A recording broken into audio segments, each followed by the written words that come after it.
One of the other things I've noticed about how people work and how people think you need to work if you want to be productive is that this idea of taking breaks can be seen as quite a negative thing.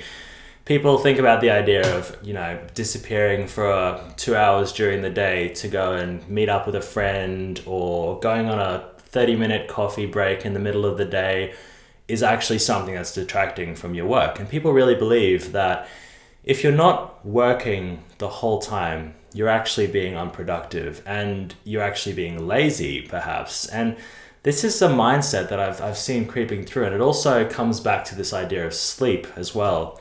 This idea that sometimes, even in a corporate setting or in a setting where productivity is most essential, people will undervalue the importance of something as fundamental as sleep and will instead say, just get your work done and sleep comes second. And if you need to pull an all-nighter, then pull an all-nighter. And this is, in itself, it's not necessarily a problem, but I think the big problem is how much this is going to impact a person's ability to function, especially when this becomes a cultural issue as opposed to just an individual instance of going without sleep for one night.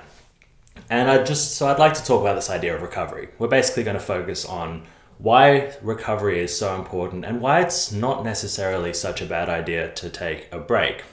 So I'd like to begin this discussion by taking you through how air traffic controllers schedule their day. And if you're thinking, what exactly are you going on about? Don't worry, it'll all make sense very soon.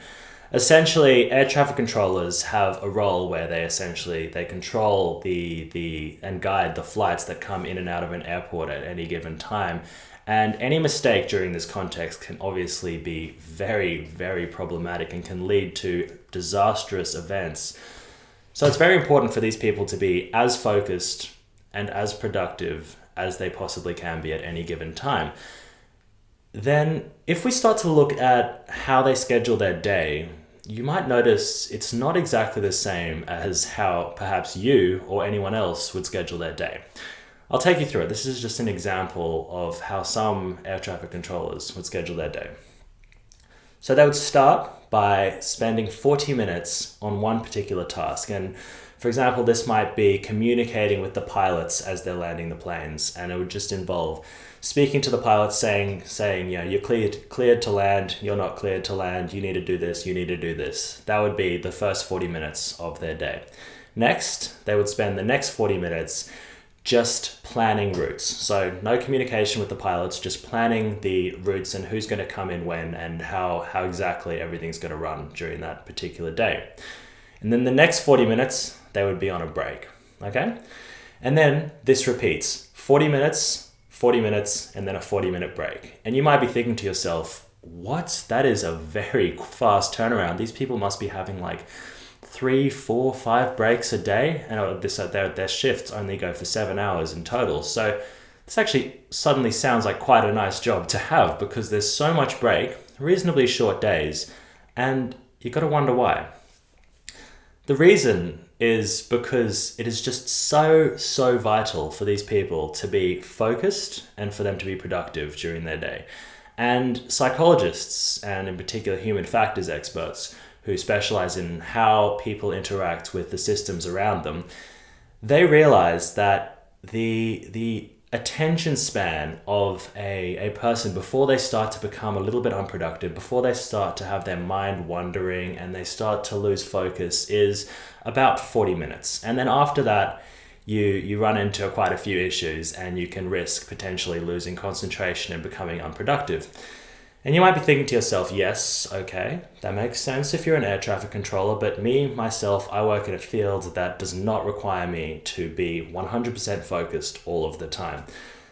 And yes, that might be true, but I think it's also important to realize that when you're not focused and when your mind begins to wander and when you start to drift off the task at hand, you're actually becoming less and less productive. So if you go for long periods of time without a break, you will get continually less and less productive until a point where you stop being able to function in an effective way. People often think that the time you spend taking a break is just going to be wasted time, but in reality, it's just the time that you need to recover, to be able to get back to the task at hand and make sure that you're getting the task done in the most effective way. And what I often find is that when people start to integrate breaks into their working lives, they actually end up saving time as opposed to losing it. So I think it's really worth putting coffee breaks back on the table when it comes to your work, and it's really worth thinking about how you can intentionally schedule breaks in your working day, and just don't be afraid to schedule breaks. I have a lot of friends and a lot of people who I talk to who just will not take a break because they say, no, I need to be productive today. I need to get things done. Therefore, I will not take a break. I think this mindset has some pretty major flaws. And I think it's important for you to recognize that, because not only will it make you much more productive, in my opinion, it will also make you much happier. It'll make you enjoy your work more. And then over time, it'll make you more effective as a professional in your industry. Let's take a closer look at this idea of sleep, because as we talked about just now, sometimes people can really undervalue this idea of sleep. They can start to think of sleep as an optional extra and as something that comes second to the work that people are producing. Some of you may have read this book by Matthew Walker called Why We Sleep. If you haven't, please go get that book and read it. It is really a fantastic look into why the people actually need to sleep, why people should be taking sleep a hell of a lot more seriously, and exactly how you can go about getting more sleep. And I think that's a great book, and it's got a very neuropsychological focus or neuroscientific focus. So I personally loved it. I strongly recommend it to you too. But let's talk a little bit about sleep in the context of productivity and in the context of work and why it's so important.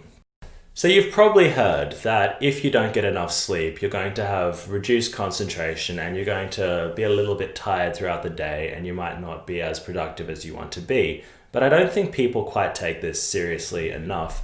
And I think it's worth kind of thinking about this a little bit more. So yes, if you don't sleep, one of the things that's going to go wrong for you is firstly, you're going to have decreased concentration. And this is something that people generally understand quite well.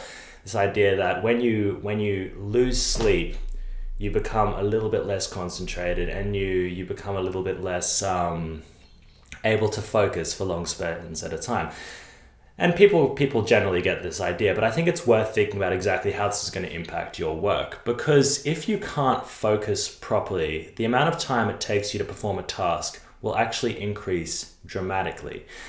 I mean, if your role involves anything like sitting down to write a paper, sitting down to write some sort of report, or perhaps reading a report and being able to use that information to draw solid conclusions, not getting enough sleep might be the difference between being able to concisely understand all that information in one reading and being able to use it in an effective way in your work, or instead to have to go back and revisit it and miss key bits of information that can really be important. So concentration is actually really important, and it can have a pretty big impact on exactly how much you get done in the following days after you lose any amount of sleep.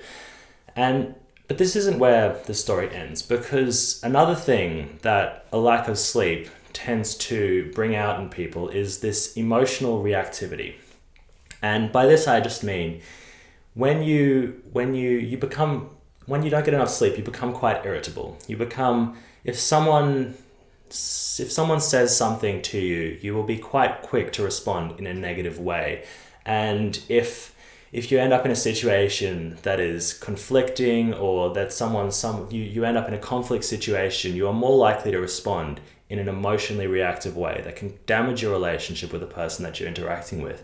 And if you're in any sort of role that involves, for instance, making deals or anything like that, anything in business, in law, in medicine, anything along those lines, you might find yourself in a situation where emotional reactivity can mean the difference between making a deal or not making a deal, or being able to empathize with a patient and being able to get the most out of a clinical encounter, or not being able to.